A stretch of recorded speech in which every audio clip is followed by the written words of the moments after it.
Coucou les beaux soleils et bienvenue pour un nouveau point lecture. Ici je vais vous présenter 4 livres dont un que je n'ai plus physiquement parce que je l'ai revendu. Parce que l'histoire ne me plaisait mais absolument pas. Voilà. Je vais vous dire, hein, parce que j'ai été jusqu'au bout du livre, j'ai pas abandonné. Donc voilà.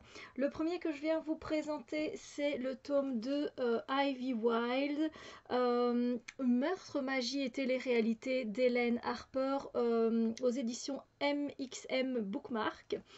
Ensuite, je viendrai vous présenter ce livre que je n'ai plus, mais j'ai pris une photo sur internet. C'est Le philosophe qui n'était pas sage de Laurent Gounel aux éditions Plomb. Moi je pense que j'avais une édition limitée. Voilà, Le philosophe qui n'était pas sage de Laurent Gounel. Ensuite, je viendrai vous présenter Grisha, le tome 1 de Leigh Bardugo aux éditions Le Livre de Poche. Et ensuite, je viendrai vous parler du troisième tome de MC Beaton et d'Agatha Raisin qui enquête, pas de peau pour la jardinière, aux éditions Albin Michel. Voilà.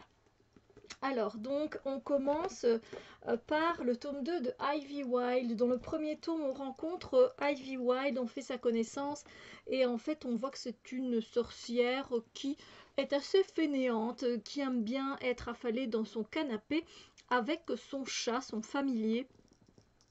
Elle lui a appris à faire un tas de choses et à parler, entre autres, et c'est une sorcière qui est... Enfin, il y a beaucoup d'humour dans ce livre. Alors ici, Ivy, elle se retrouve à enquêter en fait sur une scène de télé-réalité. Une télé-réalité qu'elle aime beaucoup regarder dans son canapé, bien sûr, et qui rassemble en fait des personnes qui ont peu ou pas même de pouvoir magique et qui font des petits tours et à chaque fois on les voit dans un épisode, ils essayent des fois ils doivent travailler en équipe pour atteindre tel objectif, pour faire ça, etc. Et donc vous savez que euh, Ivy Wilde, apparemment dans sa jeunesse, elle avait fait partie de l'ordre, en fait, du Saint-Ordre des Lumières Magiques, et elle a été renvoyée. Donc elle n'est plus liée du tout à cet ordre-là, et du coup on va lui demander d'aller enquêter parce qu'il y a eu un meurtre en fait sur ce plateau-là. Mais comme il y a des personnes qui font de la magie, un petit peu, du coup, on se demande si c'est pas quelqu'un qui a à voir et il faudrait pas qu'il y ait des répercussions sur le Saint-Ordre des Lumières Magiques. Et du coup, comme Ivy Wilde n'est pas une personne qui est liée à cet ordre-là, et bien du coup, on lui demande d'aller enquêter à leur compte, si vous voulez. Et donc, voilà, Ivy est toute contente de se retrouver là. Et puis, parce que voilà, c'est son émission préférée depuis des années, hein, et elle adore la présentatrice, elle adore certains acteurs, on va dire ça comme ça. Et voilà. Sauf que là, elle se retrouve à être... qu'est-ce qu'elle doit faire? Un peu la messagère, voilà, elle doit aller apporter des cafés, une assistante, voilà, c'est une assistante, elle doit apporter des cafés, elle doit faire ci, elle doit faire ça, et du coup, elle court partout sur le plateau de télévision, et du coup, elle a un peu de mal à faire l'enquête, mais elle y arrive quand même, elle arrive à finalement à aller à un grade un peu plus haut, et commence toute l'histoire avec Ivy sur le plateau de télévision, et avec son coéquipier Winter qui est toujours là, et c'était franchement sympa. Je lui mets la note pardon, de 4 sur 5. Je me suis bien amusée, c'était sympa de se retrouver. Je pense que c'est ici en Écosse, elle a dû aller en Écosse ou quelque chose comme ça, je ne sais plus exactement. Puis sur un plateau de télévision, et puis on voit à chaque fois qu'il lui arrive des choses assez comiques et rocambolesques, et ça fait plaisir. Et puis c'est pas long non plus, l'écriture est très fluide et facile à lire, donc je vous conseille si vous aimez la magie, et ici un petit peu de détective, hein, voilà, et elle fait un peu sa détective, et voilà, résoudre une énigme, c'était vraiment sympa. Voilà. Ensuite, j'ai décidé de passer à un contemporain. Il fait super chaud ici, au mois de septembre, mais c'est magnifique, hein, je suis contente. Donc c'est Le philosophe qui n'était pas sage de Laurent Gounel. Alors, j'ai déjà lu un ou deux livres de Laurent Gounel et j'aime beaucoup parce que ce sont des romans initiatiques et qui nous apportent des choses dans la vie. euh, Parce que ça nous parle d'une façon ou d'une autre sur certaines expériences. Ici, par contre, ça ne m'a pas parlé du tout.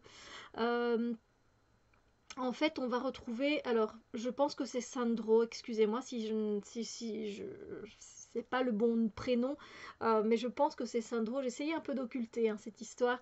On retrouve Sandro en fait qui il vit à Washington, si je dis pas de bêtises, et il donne cours. C'est un professeur de philosophie. Euh, il donne cours dans un collège en fait, ou dans une université, pardon, dans une université de Washington. Et en fait, il y a un an de ça, il a perdu sa femme. Sa femme, je ne sais plus exactement ce qu'elle faisait, mais je sais qu'elle se trouvait en Amazonie avec un peuple, une tribu, et qu'elle est morte là-bas. Et on lui a dit apparemment à Sandro qu'on l'avait pris en sacrifice et qu'elle est morte à cause de cette tribu. Et au bout d'une année, Sandro, il a toujours pas fait son deuil et du coup, il va demander au directeur une année sabbatique pour partir. Le directeur est pas trop d'accord, mais il s'en va quand même parce qu'il a besoin de retourner sur les traces de ce qui s'est passé dans cette tribu et où est décédée sa femme. Et du coup, on va voir la mise en place euh, d'un plan machiavélique décidé par Sandro et ses sbires. En fait, ces sbires, ce sont des personnes en fait, qui ont apparemment raccompagné sa femme euh, décédée en fait, et ce sont des ex-militaires de carrière, et il a demandé à ces hommes-là d'être accompagnés d'eux, en fait, voilà, déjà parce qu'ils connaissent où aller pour aller vers cette tribu, ils connaissent les dangers de la jungle, et du coup, c'est beaucoup plus facile pour lui d'y accéder et d'accéder à cette tribu.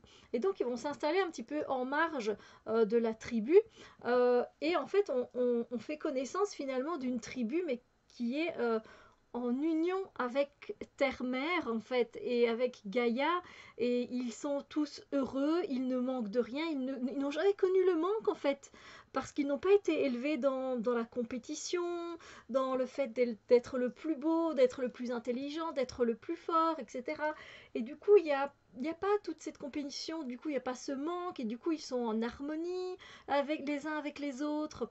Il sourit tout le temps, et du coup Sandro va prendre la décision euh, je sais pas si à partir de là je vous spoil, mais tant pis, je vais le faire. Mais on va voir en fait la descente aux enfers un petit peu de cette tribu qui vit en harmonie avec Terre-Mère et avec les uns avec les autres. Eh bien, on va voir leur chute à cause de Sandro.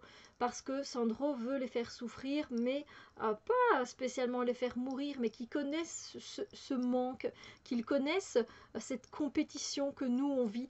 Et j'ai trouvé ça affreux. J'ai trouvé ça affreux page après page, de voir la descente aux enfers de ces gens où moi finalement de mon côté j'essaie de chercher cette union avec Terre-Mère, de ne pas être dans la consommation, dans tout ça, et eux ils vivent tellement harmonieusement dès leur plus jeune âge, c'est comme ça, et la nature les nourrit, ils ont tout ce dont ils ont besoin pour vivre, ils sont en harmonie, et de voir leur chute comme ça à cause d'un homme qui n'a pas fait son deuil, ça m'a trop fait mal au cœur. Du coup, j'ai pas trouvé ça intéressant. Non, j'ai pas trouvé ça intéressant, j'ai trouvé ça très triste. Et voilà, je lui mets la note de 1 sur 5, pas plus. Je peux pas mettre plus. Donc voilà, si vous êtes intéressé, n'empêche, lisez-le parce que vous y verrez peut-être autre chose que moi j'ai pas su percevoir. Mais là, moi, ça l'a pas fait du tout. Du coup, après, je continuerai à lire du Laurent Gounel, hein. Je suis toujours curieuse de savoir ce qu'il fait. Donc voilà, j'ai lu Les dieux ne voyagent pas incognito. le jour où j'ai appris à être heureux, et j'ai bien aimé ces livres-là, ils étaient très bien faits. Celui-là, ça m'a trop fait mal. Voilà. Ensuite, du coup, ma sœur a tellement insisté, j'avais depuis tellement longtemps ce livre dans ma pile à lire, c'est donc Grisha, le tome 1 de Leigh Bardugo aux éditions Le Livre de Poche. Je l'avais bien avant que la série Netflix ne sorte. Et du coup, elle me dit non mais c'est trop bien, elle a lu les trois, elle a acheté les deux autres, parce que moi j'avais que le premier dans ma palle. Je me suis dit, bah d'accord, ok, je vais le lire. Comme vous le voyez, derrière, on a ce royaume un peu qui nous fait penser un peu à la Russie, comme ça, au monde scandinave. Et puis, on a des indices aussi sur le livre avec les cerfs ici. Très belle couverture d'ailleurs aux éditions Le Livre de Poche. Et j'ai bien aimé. Ce premier tome, je lui mets la note de 4 sur 5. Parce que j'ai trouvé ça sympa. Je suis en train de lire le deuxième et je ne sais pas si je mettrai la même note. Pas très sûre. Bref. Ici, on se retrouve avec Alina et Malienne, je pense, c'est son nom en entier, mais on l'appelle Mal. Alina et Mal sont orphelins depuis tout petit et ils ont grandi ensemble dans un orphelinat et ils sont devenus très proches, très amis, très fusionnels et on ne pouvait pas les séparer les uns des autres. Ils ont grandi dans cet orphelinat à Keramzin. Et ensuite, à leur adolescence, ils ont été un peu enrôlés. Elle, en tant que cartographe, donc ils parcourent le royaume et ils doivent délimiter les zones qui n'ont pas encore été touchées par le Shadowfold. Je vais vous expliquer ce que c'est après. Et de son côté, Mal, il a été enrôlé pour devenir un tracker d'ombre principalement, ou un tracker tout court. Mais généralement, c'est pour traquer les ombres qui sont en fait des créatures qui vivent dans le noir complet et qui vivent dans ce Shadowfold qui est une non-mer où en fait on va dessus mais si on n'est pas protégé par une lumière, eh bien les créatures viennent sur nous et elles nous bouffent, elles nous détruisent et on n'existe plus. Voilà, et beaucoup de personnes aimeraient aller au-delà du Shadowfold parce qu'il y a des autres personnes qui habitent de l'autre côté et pour ne pas que le Shadowfold s'étende, on emploie des cartographes pour délimiter, pour savoir, etc. Et des trackers pour les trackers d'ombre. Et à un moment donné, ils vont devoir, au tout début du livre, traverser le Shadowfold. Ils y vont. Et à un moment donné, en fait, Mal est attaqué par une de ces créatures du Shadowfold, de cette non-mère. Et Alina, on ne sait comment, sort un ray de lumière, un rayon de lumière, et elle perd connaissance. Et ensuite, elle se retrouve devant la cour du roi avec le Darkling qui est une personne très emblématique dans le royaume parce qu'il a beaucoup de pouvoirs magiques.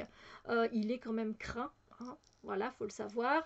Et Alina va découvrir qu'elle est une Grisha et qu'elle a donc des pouvoirs magiques et que c'est une invocatrice de lumière et que sa lumière peut combattre les créatures de l'ombre. Voilà, je vais m'arrêter là pour le résumé. On va suivre les aventures d'Alina et de Mal. Et c'était très intéressant parce que ce livre est basé sur des légendes, un peu de la mythologie. Je ne sais pas si ça existe vraiment. C'est le mythe de Morozova. Voilà, la légende de Morozova avec des artefacts. Donc, sachez que vous allez retrouver ici aussi des artefacts magiques avec des animaux qui sont magiques et qui n'existent pas, ou en fait, ce sont des animaux que l'on rencontre dans les contes pour enfants. Voilà. Et je vous laisse découvrir. Alors, ce livre, il est écrit très petit. Voilà, le livre de poche, pour moi, c'est écrit très petit. Il fait, je vous ai pas dit le nombre de pages pour les autres livres, il fait à peu près 340 pages, même pas. Je t'avoue que l'écriture de Leigh Bardugo est assez fluide, il y a assez de descriptions, pas trop non plus, assez de conversations, voilà, tout est bien équilibré. C'est un bon 4 sur 5 pour moi. J'ai adoré continuer ici les aventures, mais je viendrai vous en parler un peu plus tard dans un autre point lecture. Ensuite, j'ai décidé de repasser. Voilà, je voulais pas lire le tome 2 tout de suite. il fallait que je fasse une pause parce que j'aime pas tout le temps, ça dépend, ça dépend. Mais là, j'avais pas envie de rester dans cette ambiance. Pourtant, c'est une ambiance qui est sympathique, qui est plutôt hivernale. On est dans le froid, c'est très désertique dans ce froid-là, les glaciers, etc. Mais j'avais pas envie d'y rester. Voilà, tout de suite, en tout cas. Donc, entre eux, j'ai donc mis le troisième tome d'Agatha Raisin qui enquête, pas de peau pour la jardinière, qui s'y frotte s'y pique, de MC Beaton aux éditions Albin Michel. Et bah, j'ai bien aimé ma lecture, je lui mets un 4 sur 5. C'est aussi une lecture très aérée, ça se lit très facilement, ça se lit très vite. L'écriture de MC Beaton, voilà, ça va tout seul. Et j'ai adoré retrouver Agatha, il fait 246 pages.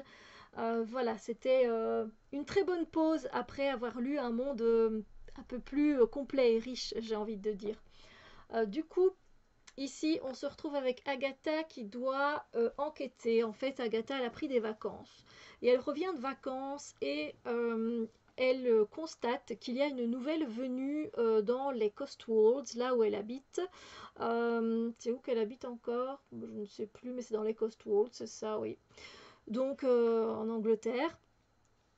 Et du coup, cette nouvelle venue, bien, elle attire tout le monde. Apparemment, elle est super gentille, elle est très généreuse, elle fait plein d'activités, elle s'intéresse à beaucoup de choses. Et le voisin James Lacey, pour qui Agatha, sur qui Agatha a des vues, elle a le béguin pour lui.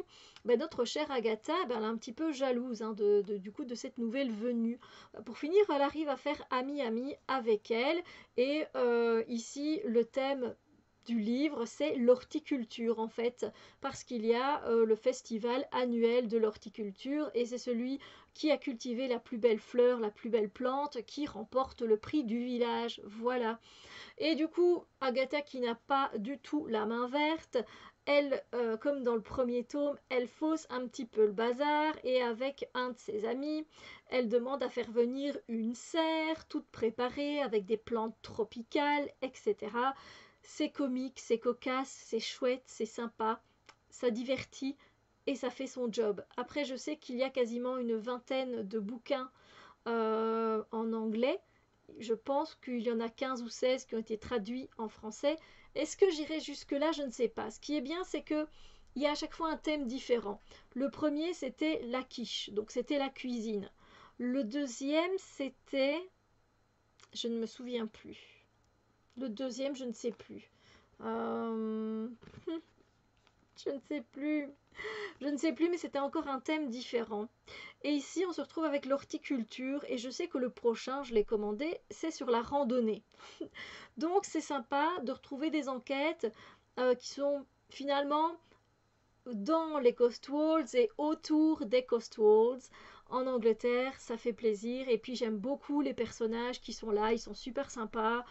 Voilà, je me suis attachée à eux. Et pour moi, c'est un 4 sur 5.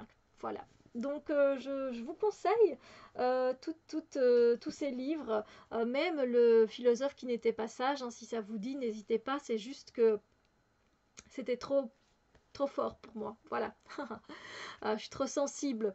Du coup, dites-moi ce que vous avez lu, qui vous a plu, qui ne vous a pas plu, expliquez-moi tout ça dans les commentaires, ça me fera vraiment plaisir. Sur ce, je vous souhaite une belle journée et je vous dis à très bientôt pour d'autres vidéos.